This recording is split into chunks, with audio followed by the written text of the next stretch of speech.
everybody, Danielle Walker here, and I am here to show you what I'm calling my weeknight miracle unicorn dinner. It's 5 ingredients. It takes about 5 minutes, and my kids all love it, and it has definitely become my go-to. So I tend to stick to just this super simple version of this.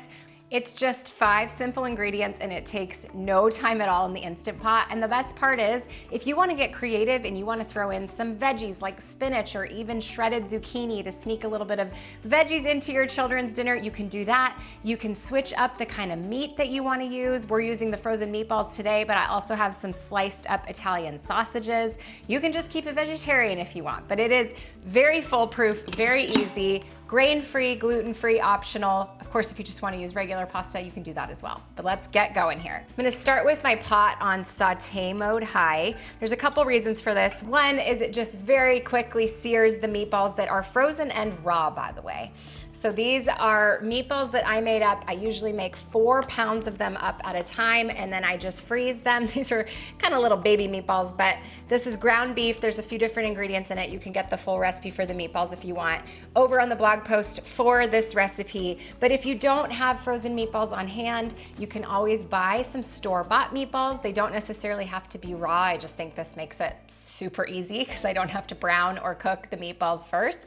Or like I said, this is just some Italian chicken sausages that I sliced up. You can use those instead as well. Okay, while my oil's heating up, let's talk pasta. So there are so many different options these days for pasta. You can get grain-free, you can get gluten-free, you can of course get regular pasta.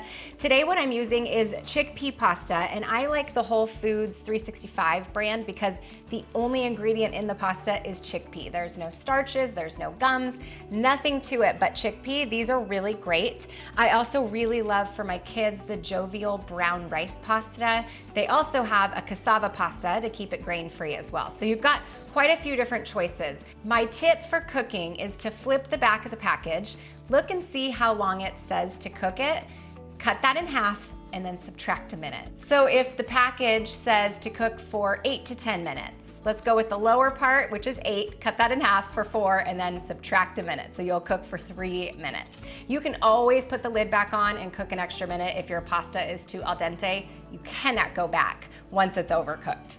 All right, so I can already tell that that oil is heated up, so I'm just going to put all of my meatballs in. And you know what? Because I already have it cut up, I'm gonna add a little bit of this sausage as well. A little extra protein.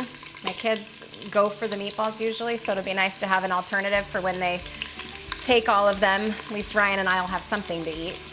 Okay, and then I'm going to add about a half a teaspoon of Italian seasoning. And my bone broth or my chicken stock is unsalted. So I'm going to add about 3/4 teaspoon of salt. We can always add more once it's done cooking. Just give that a quick stir. So at this point, your meatballs are not going to be fully browned. They are definitely not going to be fully cooked because they're still frozen. So don't worry about that. I just like to kind of get them browned on each side. It just adds a little extra depth of flavor, but it's not even 100% essential. Then we're going to dump our 12 ounces of dried pasta right over top. So if you choose not to brown your meatballs, I would still put your machine on saute mode because that's actually going to help it all come to pressure faster, and that's how we get such a quick cook time here. All right, so we need 2 cups of your favorite store-bought marinara sauce. I'm telling you, we're going as simple and easy as we can with this dish. This jar was already partially used, so we just want 2 cups. This is a 28-ounce jar, so you wouldn't need it all. And the key here is not to stir. It helps everything cook evenly, and it'll help make sure that you don't have a bunch of bubbly pasta water overflowing when you let the pressure out. So 2 cups of our sauce, and then 2 cups of chicken broth or beef broth. You can use water too if you want. It's just that you're not draining anything here like you would pasta water. And so I think that the broth just adds a really nice extra little bit of flavor. All right, that's it. Pop our lid on. And for this particular pasta, I'm setting my machine for 3 minutes. Let's cancel, pressure cook, So hit the cancel button from saute mode, then hit the pressure cook button. It's automatically gonna be on pressure cook high. If you don't have an Instant Pot and you have a different type of pressure cooker, just choose the manual high pressure option. So 3 minutes, that's it. I'm gonna clean up what tiny little mess that I made. I'm gonna grab my Parmesan cheese, some bowls, probably make up a little salad, and dinner is done. Okay, our timer is done, so we just wanna hit the cancel button, and then we're going to vent, and I'm putting a towel over top. While that's releasing, I'm just gonna grab my Parmesan cheese, and then we're gonna dish up dinner. Depending on your model of Instant Pot, this could take a full 10 to 12 minutes while it comes to pressure. I was a little bit disappointed when I first got an Instant Pot and saw recipes that claimed it took 2 minutes. And then by the time it came to pressure, cooked for 2 minutes, then had to release all the pressure. It was, still a 15-minute meal or something like that. But I feel like it's false advertising when you say 5 if it takes 15, 10 even. So we are almost there.